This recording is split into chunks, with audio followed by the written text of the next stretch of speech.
為我哋覺得咧，即係退休生活唔可以脫離社會，亦都唔可以脫離城市要方便。我哋係自由嘅生活嚟嘅，咁基本上當佢自己住喺屋企啦，佢可以去街或者朋友嚟探佢，佢隨時出去都冇問題嘅，方便自己即係去邊度玩都得，又方便咧屋企人嚟探佢，朋友嚟探佢，亦都咧係即係喺城市裏面有煙火氣就唔會去到好郊外，即係自己出去都唔知自己喺邊度。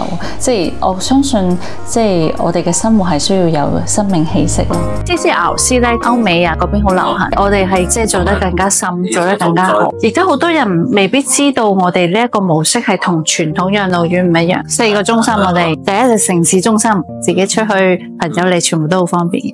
第二個咧購物中心，對於香港人嚟講咧，或者係華僑即都係好需要嘅。佢隨時中意自己可以落街買嘢，甚至乎呢一樣嘢咧，對於一個長者嘅健康好重要。我哋有一個嘅認知症嘅長者，佢本身中過風，但係佢可以自己去生活，自己出街，自己買嘢。認知症嘅幫助係非常好。佢溝通唔係好順暢嘅，但佢都做到。對於我哋各位同事嚟講，我哋嘅用心嘅照顧咧，我哋覺得值得咯。醫療中心好方便，我哋附近就有三甲醫院，我哋自己有醫療體檢中心，令長者真係有啲咩事情嘅時候，我哋係可以提供到及時嘅醫療咯。健康管理中心，我哋都提倡唔係一有少少唔舒服就去醫院嘅，即係如果你響普通嘅養老院，包括香港都係，你唔舒服佢就幫你打電話去送白車去醫院嘅啫。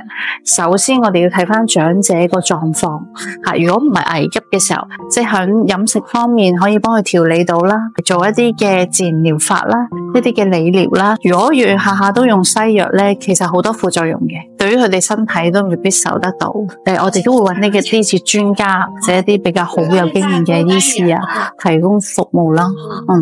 即係我哋會提供俾家屬有好多唔同嘅方案，等家屬去揀咯。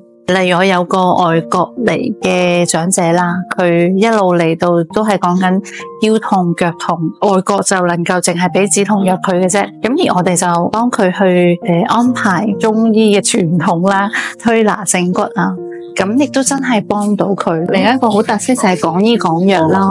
香港嘅朋友嚟到咧，佢食緊嘅藥物都係嚟自香港噶嘛。咁我哋可以做到佢可以喺呢度線上同醫生會診，藥就寄到過嚟佢屋企啦。華僑嚟到，佢哋都好擔心噶。以前聽聞國內嘅醫療可能好差好驚俾人劏咁樣。而家已經唔一樣啦，而且我哋嘅管家係會即係陪住佢哋去就醫就會安心好多咯。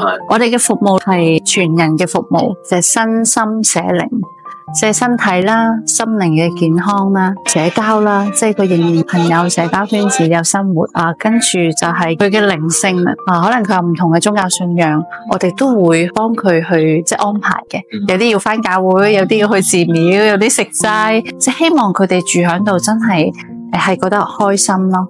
而且我哋嘅採用嘅服務咧，除咗即係呢個全人服務之外咧，我哋亦都有採用香港嘅南丁格爾居家守護系統啦。我哋呢一種咧定制式嘅，即係個性化。我想俾老人家有自由啦，即係佢有被尊重，佢仲可以選擇。我仲想選擇我嘅生活方式係點樣，我想去邊度街，我想食乜嘢，我仲有得揀，而唔係我冇得揀啦。呢個唔係生活啊。